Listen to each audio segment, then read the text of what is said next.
Hi, sorry, I didn't see the message. We are live already. I'm Pierre-Yves Gibello from OW2. So I will present you shortly today the Decoder project, which is a European Horizon project. With I will.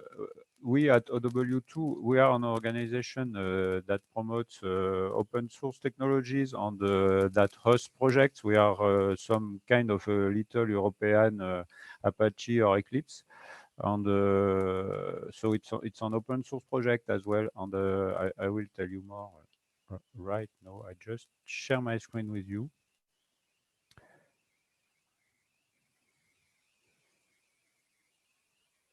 So here we are. Can you see the screen? Yes, it should be fine. So Decoder is an open. Decoder means developer companion for documented and annotated code reference. It's a quite ambitious research project focused on source code analysis with some AI tools and some static analysis as well. So the aim is to reduce the complexity of source code. Concerning the project partners, we are we are 7 partners, I think. Capgemini is in charge of the integration on the front-end application, so the UI of the project. CEA on the LIST laboratory is a French laboratory which is specialized in code in source code and software intelligence. So they are working on some AI technologies. We are in charge of dissemination, communication, and some use cases as well, because we have many software projects hosted at OW2, many large open source, widely used software projects. So we are in charge of using the decoder technologies on our projects to showcase what the platform does and to perform AI training and that kind of stuff. We also have the university, the Valencia University in Spain, working on some AE technologies. Tree also, which is a small, which is a company in Spain specialized in big data and artificial intelligence. Cisco in Germany, who is more specialized in embedded technologies, in fact, embedded systems, and Technikon in Austria, who leads the project and is a high-tech company. So concerning the project itself, it is so you can check decoder.project.eu. It's a project started in January 2019 for 36 months, so it should end at the end of this year. Probably a little bit later, maybe it will be in March, but it should end soon. It's a platform to manage all kinds of information of a given code base. So it's about code, documentation, models, and all the formal and informal data around the software project as a whole. It targets different stakeholders implied in the software development process, so mainly the developers, the reviewers, and the maintainers. The objective of the project at large is software project intelligence. So what we aim at doing is trying to shorten learning curve when you take a new software project you don't know. For example, you are a contributor of a big open source project and you don't know where to start. So what we aim at doing is shortening the learning curve and also leveraging teamwork so that you can integrate the team and contribute to the project. So we consider a software project as the result of transforming knowledge into code. This is the global definition, and knowledge being the project being a set of formal and informal artifacts, which are mainly information or data. So what the project aims at doing is extracting and transforming meaningful knowledge. So taking the code documentation and putting it all together using some AI tools to do that.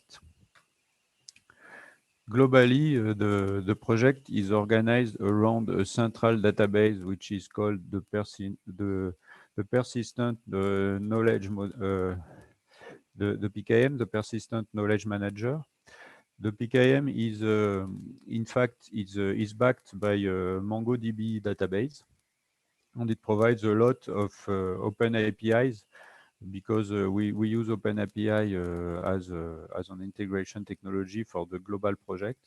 So it provides a lot of OpenAPI interfaces to manage artifacts that are stored in the PKM by a set of tools. So the project is a set of pluggable microservice tools which perform different functions to analyze code on the documentation and all the artifacts of a software project. So at the front end, there is a web application which also provides some extensions to other visualization tools like Jupyter, for example, and also provides an access to a testing framework called Testar, which is used to test user interfaces globally. So all the tools are orchestrated using a process engine which is a kind of BPM tool that orchestrates a kind of workflow between tools. So there can be different workflows according to, for example, the profile of the user. If you are a maintainer, it's not the same than if you are a developer. So as you can see around, there are some static tools like Framacy or JML tools that implement some static analysis, static code analysis technologies. And there are also AI advanced tools like, for example, name entity recognition or semantic role labeling, which are natural language analysis technologies, in fact. So concerning the stakeholders in the project, we have three profiles, mainly the developer. So a developer writes code and provides assistance. We have the reviewer, which can be, the roles can be mixed, but the reviewers also do some analysis on the code.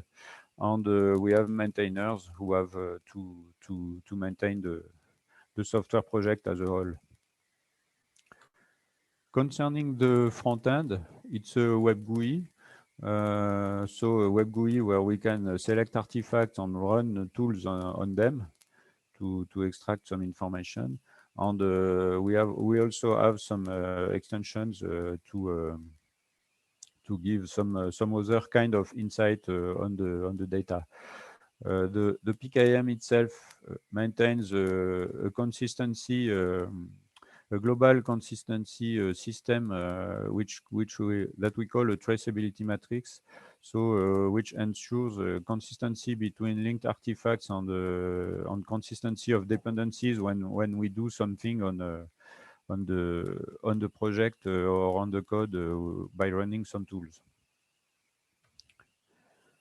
So the main idea of the project, the central idea, is to mix formal and artificial intelligence techniques to get more insight on the code.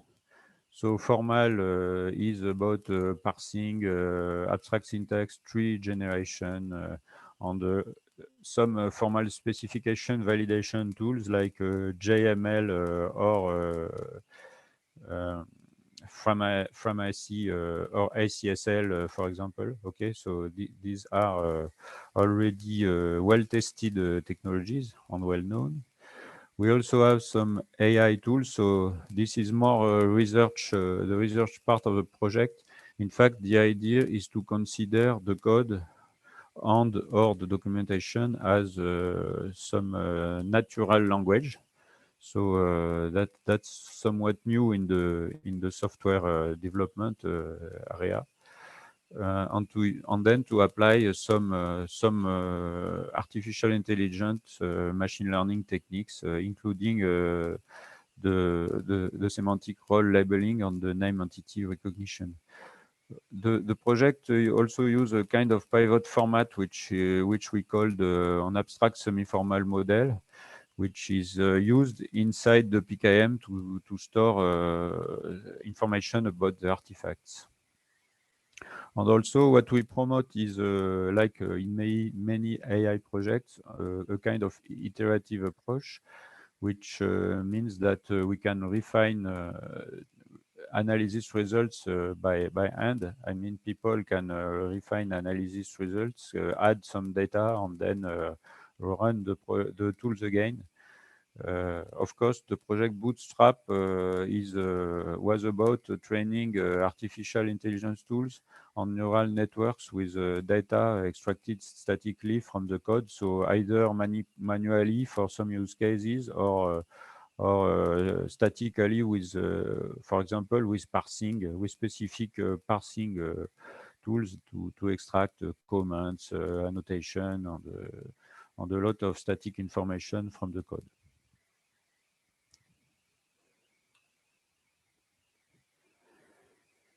Concerning concerning the AI part, there's a lot of work done by CEA laboratory on semantic role labeling. Mainly they take, I have a slide later about that, but mainly they take information from documentation or comments and try to make the connection with some parts of the code. So the idea being to mix data that comes from the code, and that comes from also natural language inputs like comments and documentation, and to mix all that to provide some assertions concerning the code, or even to generate some code when possible. So the correspondence between natural language and code,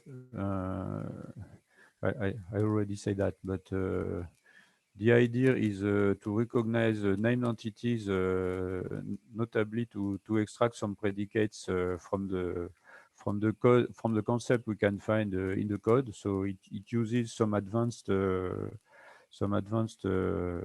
linguistic analysis technologies, and then the idea is to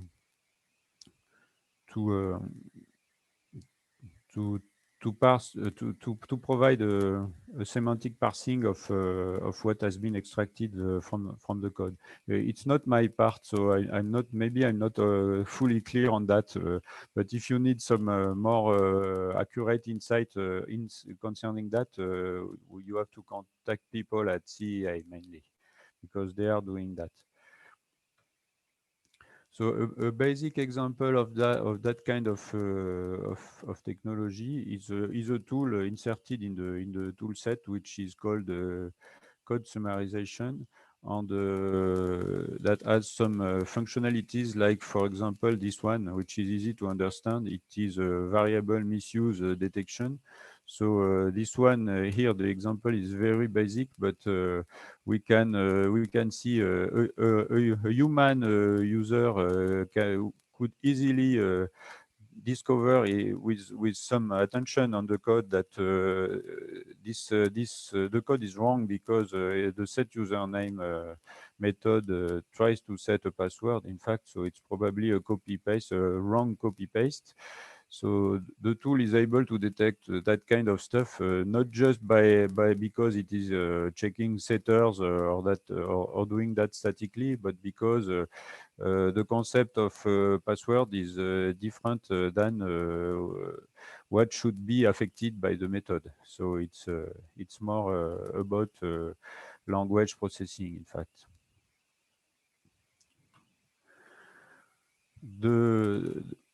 Concerning, I've been working more on that part, so I know it better because we have a tool called GMLGen that is a static generator of GML assertions based on a code analysis, a code parsing. So it's a parser, a Java parser that parses a global project and that tries to generate at least some simple GML assertions and to insert them in the code. So we wrote that. I wrote that myself, in fact, because we needed to train artificial intelligence tools, and I had no GML assertions in the existing OW2 code, so it was a problem. So if I had to do that by hand, it would have taken me months or years, or I don't know. So we developed a tool for that. So I've been working with CEA people because they are uh, them they are trying to provide JML assertions from artificial intelligence analysis of the code. So I provided them the data to train their AIs, and what we noticed was that we could obtain better results if we saw it like a kind of iterative process. So generating static data, having enhanced code that can help training artificial intelligence, and doing that on multiple projects. So this was the for, with that work we did together, we could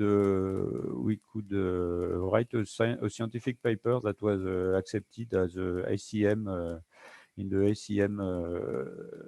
It's published. I mean, it was we had it in a conference this summer, and we could publish a paper together.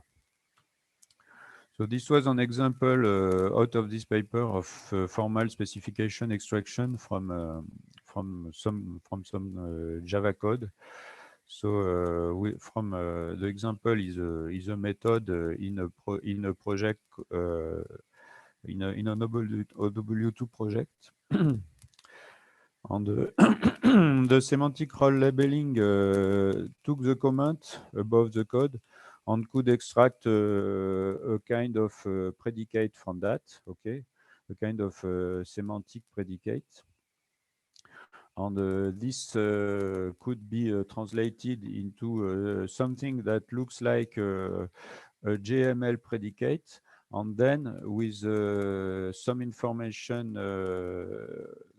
extracted from the code, statically extracted from the code, we can provide a GML or at least a GML-like specification for static validation of the code that can be inserted.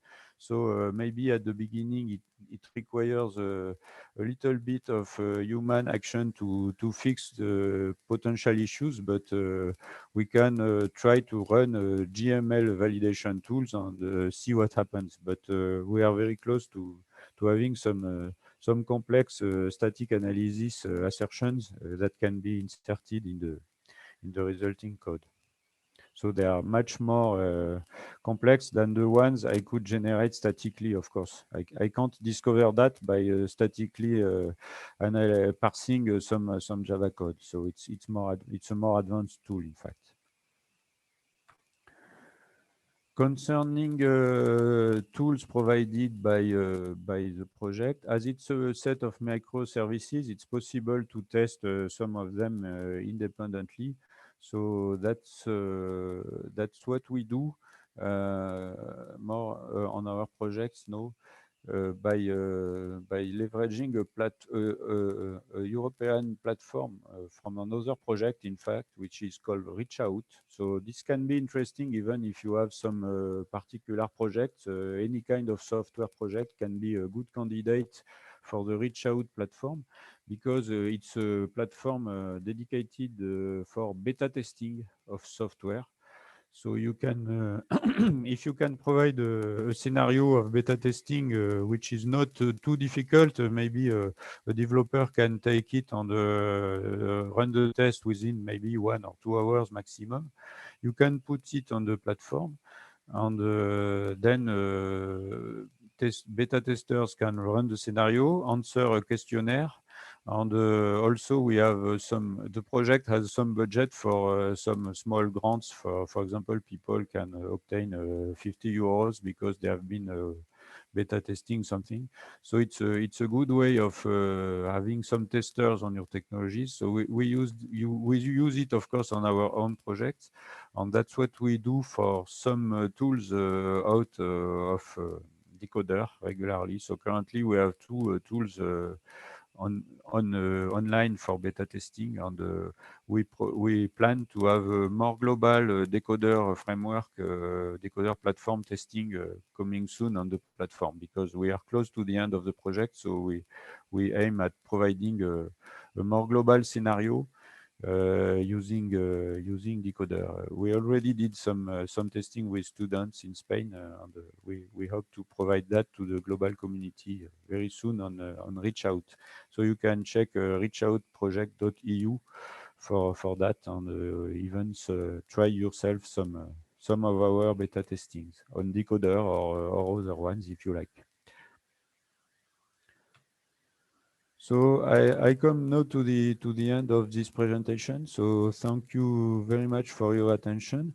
You can see all the information all the documentation from the project are online from the project website.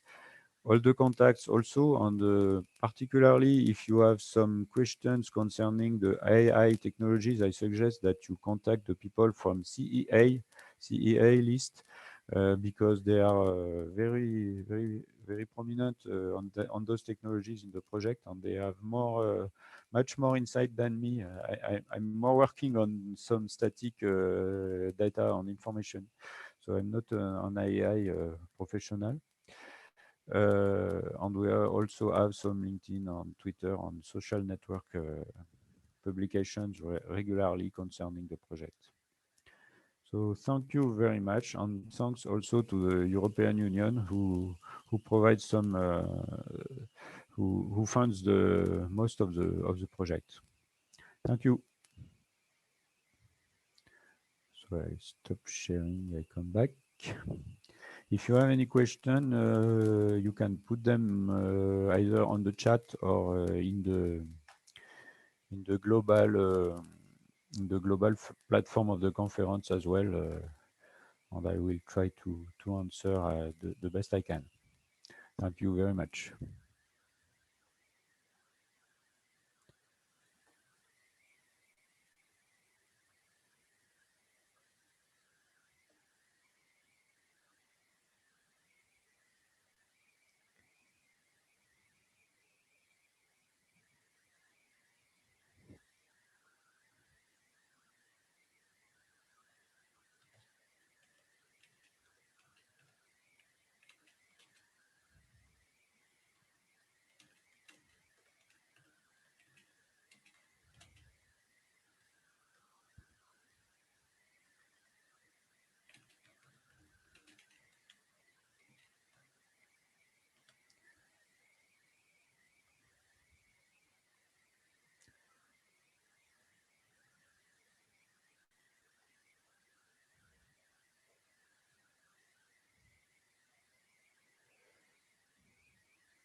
Okay, if there is still someone online, bye-bye. I already said that, but I will give the Zoom to the next presenter now. So bye-bye, everyone.